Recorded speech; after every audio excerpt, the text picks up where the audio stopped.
श्री शिवाय नमस्तु भयम। दोस्तों, आप सभी लोग जानते हैं कि 29 दिसंबर 2024 यानी रविवार को पड़ रही है पौष मास की मासिक शिवरात्रि। और दोस्तों, यह वह तिथि है जो पौष मास में पड़ने वाली सबसे बड़ी तिथि है, क्योंकि यह रविवार के दिन पड़ रही है और इसका बहुत ही बड़ा और विशेष महत्व होता है। पूज्य गुरु जी ने कहा है कि अगर कभी भी मौका लग जाए और पौष महीने की रविवार मासिक शिवरात्रि व्रत को बढ़ जाए तो आप लोगों को एक दीपक वाला उपाय तो अवश्य ही करना चाहिए। इन दोनों का संयोग बहुत ही कम आता है। इसी के साथ में गुरु जी ने अपनी शिव पुराण कथा में बताया है कि इस दिन आपको एक दीपक वाला उपाय तो आपको अवश्य ही करना चाहिए, क्योंकि ऐसा दिन पूरे साल में सिर्फ एक ही बार आता है। और दोस्तों, आप सभी लोग जानते हो कि रविवार मासिक शिवरात्रि व्रत का अगर सबसे बड़ा कोई उपाय है तो वह एक दीपक वाला उपाय है। तो दोस्तों, रविवार मासिक शिवरात्रि व्रत के दिन आप लोगों को इस एक दीपक वाला उपाय को जरूर करना है। बहुत सारे लोग होंगे जिन लोगों ने इस उपाय को न किया हो, मतलब पूरा साल निकल गया, उन्होंने किसी भी दिन इस एक दीपक वाला उपाय को न किया हो। पर दोस्तों, आपके पास एक आखिरी मौका बचा हुआ है, जो कि 29 दिसंबर रविवार मासिक शिवरात्रि व्रत के दिन है। इस दिन आप लोगों को इस वाले उपाय को जरूर कर लेना है। भले ही आपने पूरे महीने भर इस उपाय को ना किया हो, पर अगर आपने इस पौष महीने के रविवार मासिक शिवरात्रि व्रत के दिन अगर इस वाले उपाय को कर लिया तो आपको इस उपाय को करने का वह फल मिलेगा जिसकी आपने कभी कल्पना भी नहीं करी होगी। इसीलिए आप लोग इस वाले उपाय को एक बार जरूर कर लेना है, ताकि आप लोगों के हाथ से यह मौका ना जा सके और आपको इस उपाय को करने का फल मिल सके। दोस्तों, यह उपाय पंडित जी ने अपनी अभी की ही श्री शिव महापुराण की कथा में बताया है। जी, इस उपाय को आज हम आपको बहुत अच्छे से समझाने वाले हैं। इस वीडियो को देखने के बाद इस उपाय को समझने के लिए आपको कोई और वीडियो को देखने की जरूरत नहीं पड़ेगी। तो चलिए दोस्तों, उपाय को शुरू करते हैं। देखिए, यह इस पौष महीने के रविवार मासिक शिवरात्रि व्रत के दिन यह इतना खास होता है, इतना महत्वपूर्ण होता है। देखा गया है कभी कभी बड़े बड़े पूजा पाठ अनुष्ठान से जो मनोकामना पूर्ण नहीं होते, वह पौष महीने की रविवार मासिक शिवरात्रि व्रत के दिन एक छोटे से उपाय करने से ही आपकी मनोकामना पूर्ण हो जाती है। और बहुत सारे लोगों ने इस उपाय को किया भी है और उनको इस उपाय को करने का फल भी जरूर मिला है। अगर आप लोग भी इस उपाय को करना चाहते हैं तो आप इस उपाय को पहले अच्छे से समझ लेना, सुन लेना, उसके बाद करना। आपको इस उपाय का फल जरूर मिलेगा। और इस उपाय को कर लेने से आपके घर में चाहे किसी भी प्रकार की दुख और समस्या क्यों ना चल रही हो, आपको उसका कारण भी नहीं पता है कि भाई यह समस्या किस कारण से चल रही है, उसका कुछ भी कारण हो सकता है, जैसे पितृदोष हो सकता है या किसी भी तरह का मंगल दोष भी हो सकता है। तो इस दिन आप लोगों को ये वाला उपाय कर लेना है। यह एक ऐसा उपाय है जिस उपाय को अगर किसी विशेष दिन पर किया जाए तो भाई उस विशेष दिन का जो है वह तो हमें मिलता ही मिलता है, पर हमने उस दिन पर इस उपाय को किया है तो हमें उससे भी बड़ा फल मिलता है, और फल बहुत जल्दी मिलता है, क्योंकि आप इस उपाय को बहुत ही बड़े और विशेष दिन पर कर रहे हो। तो चलिए अब उपाय के बारे में बात करते हैं, लेकिन उससे पहले आप लोगों को यह जानना आवश्यक है कि आखिर यह उपाय किस समय करना है, किसको करना है और कैसे करना है। तो चलिए हम आगे आपको वीडियो में एक एक करके बता देते हैं।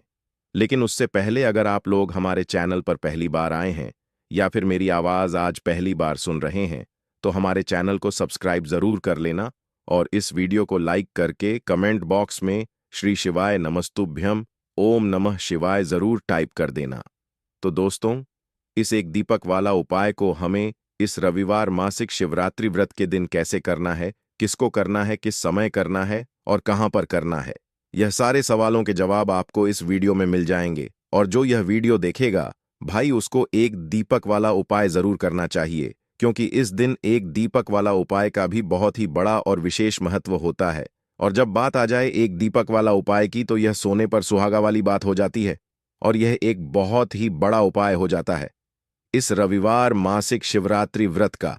तो अब दोस्तों, इस एक दीपक वाला उपाय को आखिर करना किसको है, सबसे पहले हम लोग वह बात जान लेते हैं। तो देखो, घर की जो बड़ी माताएं बहनें होती हैं, उन माताओं बहनों में से कोई भी एक बड़ी माता बहन इस उपाय को कर सकती है।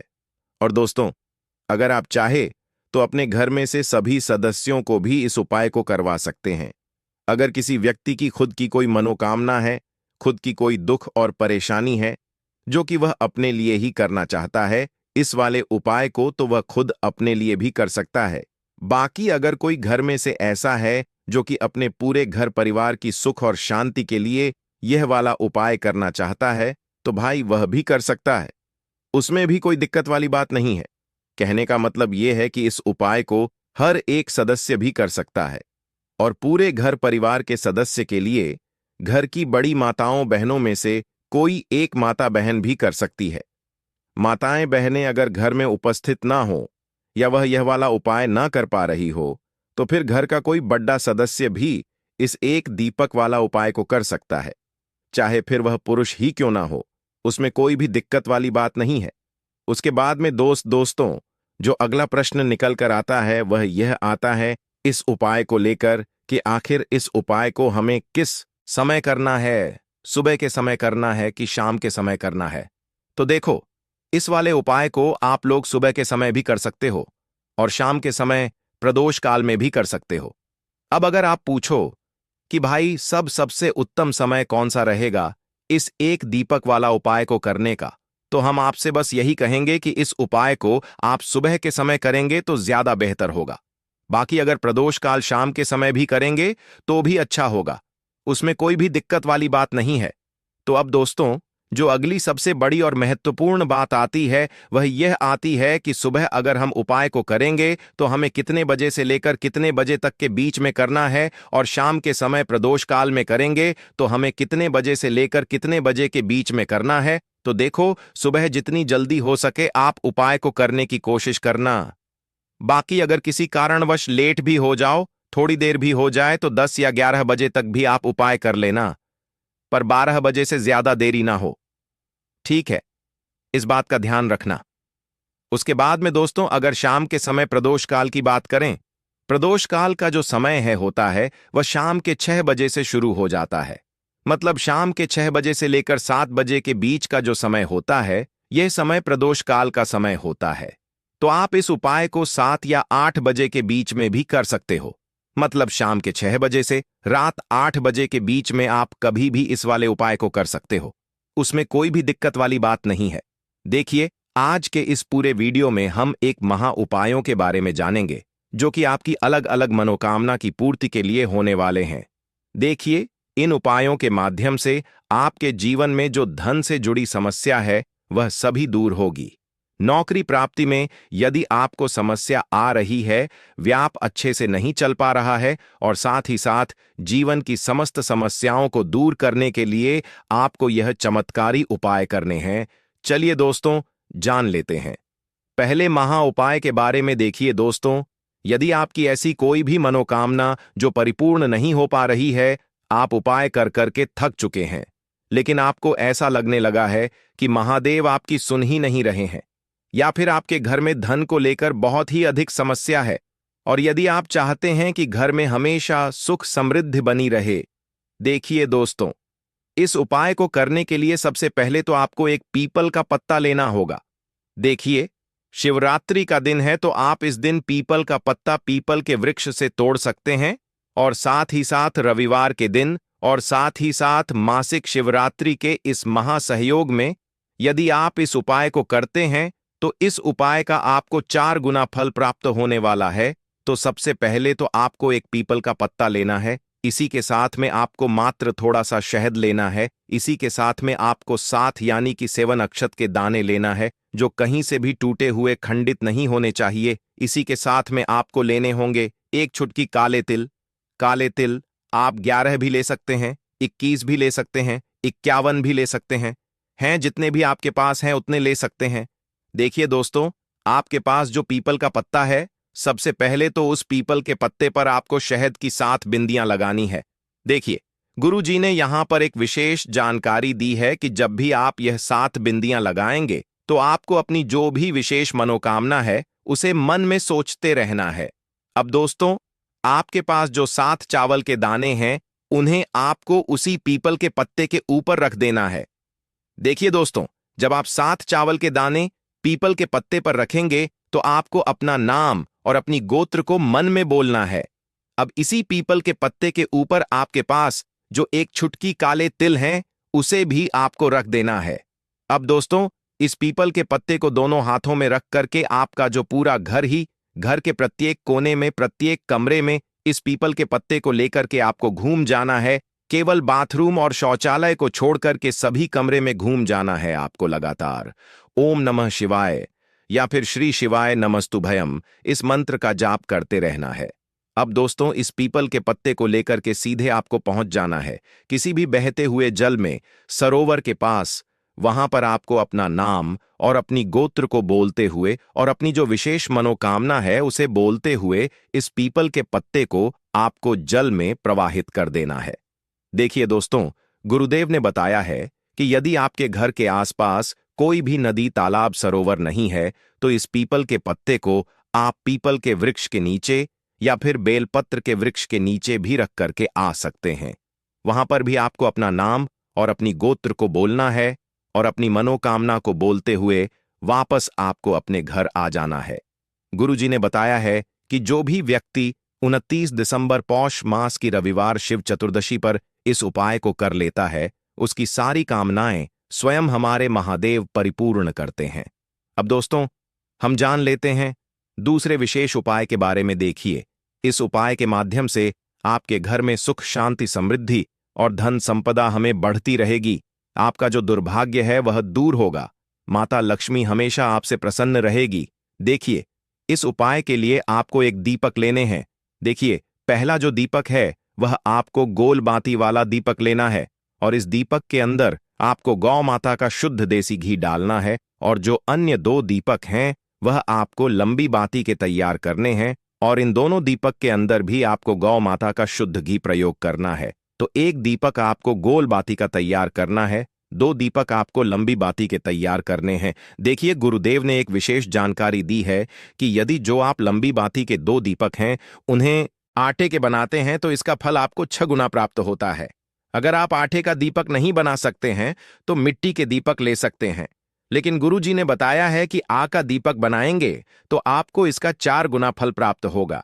अब दोस्तों, इन दीपक को आपको प्रज्वलित नहीं करना है। एको दीपक को सबसे पहले तो आपको लेकर के पहुंच जाना है इस 29 दिसंबर पौष मास की रविवार मासिक शिवरात्रि पर बेलपत्र के वृक्ष के नीचे। अब जो आपके पास गोल बाती का दीपक है, सबसे पहले तो उसे आपको बेलपत्र के वृक्ष के नीचे प्रज्वलित करना है।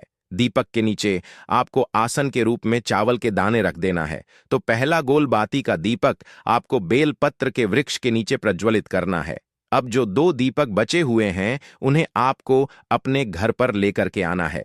घर में जब भी आप प्रवेश करेंगे तो आपके सीधे तरफ आपको जो यह लंबी बाती का दीपक है इसे प्रज्वलित करना है। यानी कि मुख्य द्वार में जब भी आप प्रवेश करते हैं तो आपके सीधे हाथ की तरफ लंबी बाती का दीपक आपको प्रज्वलित करना है। इस दीपक के नीचे भी आपको आसन के रूप में कुछ न कुछ अवश्य लगाना है।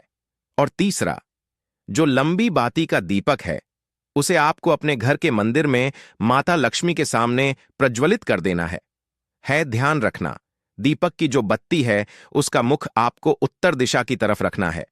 गुरुदेव ने बताया है कि जब भी आप एकों दीपक को प्रज्वलित करेंगे तो उनमें आपको एक एक कमल गट्टा भी डालना है। देखिए, इस उपाय का महत्व क्या है। जब भी आप बेलपत्र के वृक्ष के नीचे एक दीपक प्रज्वलित करेंगे तो वहां पर माता लक्ष्मी का निवास होता है और दूसरा दीपक जो आप अपने घर के मुख्य द्वार पर लगाएंगे तो माता लक्ष्मी आपके मुख्य द्वार तक आए। और जब भी आप तीसरा दीपक प्रज्वलित करते हैं तो माता लक्ष्मी आपके घर के मंदिर में निवास करती है। तो इस प्रकार से आपको यह विशेष उपाय भी करना है। अब हम जान लेते हैं तीसरे महा उपाय के बारे में। देखिए, इस उपाय के माध्यम से भी आपकी मनोकामना पूर्ति होने वाली है। देखिए, इस उपाय के अंतर्गत यदि आप अपना घर खरीदना चाहते हैं या फिर यदि आप अपने जीवन में मन चाहे वर्ग की प्राप्ति करना चाहते हैं या फिर यदि आप मनचाही नौकरी की प्राप्ति करना चाहते हैं तो ऐसी मनोकामनाएं को परिपूर्ण करने के लिए आपको यह उपाय करना चाहिए। देखिए, इस उपाय का फल आपको 4 गुना प्राप्त होने वाला है क्योंकि कल मासिक शिवरात्रि है। देखिए, इस उपाय के लिए मात्र आपको एक लोटा शुद्ध जल लेना है तांबे के पात्र के अंदर अपने घर से। अब दोस्तों, इसी के साथ में आपको मात्र एक चुटकी हल्दी लेनी है। इसी के साथ में आपको लेना होगा एक चावल यानी कि अक्षत का दाना। चावल का दाना कहीं से भी खंडित नहीं होना चाहिए। और इसी के साथ में आपको लेना होगा एक लाल फूल। देखिए, लाल फूल आप किसी भी प्रकार का ले सकते हैं, केवल आपको फूल जो है वह लाल ही लेना है। अब दोस्तों, सबसे पहले तो आपके पास जो एक चुटकी हल्दी है, एक चावल का दाना है और एक जो आपने लाल फूल लिया है, उन एकों कांप उस पात्र के अंदर डाल देना है। अब दोस्तों, इस कलश को आपको दोनों हाथों से पकड़ना है और इस कलश को सीधे लेकर के आपको पहुंच जाना है पीपल के वृक्ष के नीचे। ध्यान रखें दोस्तों, कल रविवार का दिन है, साथ ही साथ मासिक शिवरात्रि की पवित्र तिथि है, तो इस उपाय को आप रविवार के दिन कर सकते हैं। और इसी के साथ में आपको एक गोल बाती का दीपक भी लेना होगा।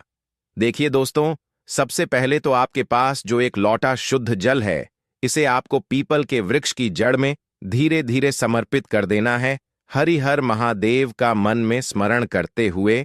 और इसके बाद आपके पास जो एक गोल बाती का दीपक है, इसे भी आपको पीपल के वृक्ष के नीचे प्रज्वलित करके आ जाना है। गुरुजी ने बताया है कि जो भी व्यक्ति इस उपाय को इस प्रकार से कर लेता है, उसके जीवन में सारी मनोकामनाएं इस पौष मास के अंदर परिपूर्ण होती हैं। तो दोस्तों, यह थे पूज्य गुरुजी द्वारा बताए गए कुछ बहुत ही खास उपाय। अगर आपको जानकारी अच्छी लगी हो तो वीडियो लाइक करिएगा। मिलते हैं फिर एक नए वीडियो के साथ। श्री शिवाय नमस्तुभयम।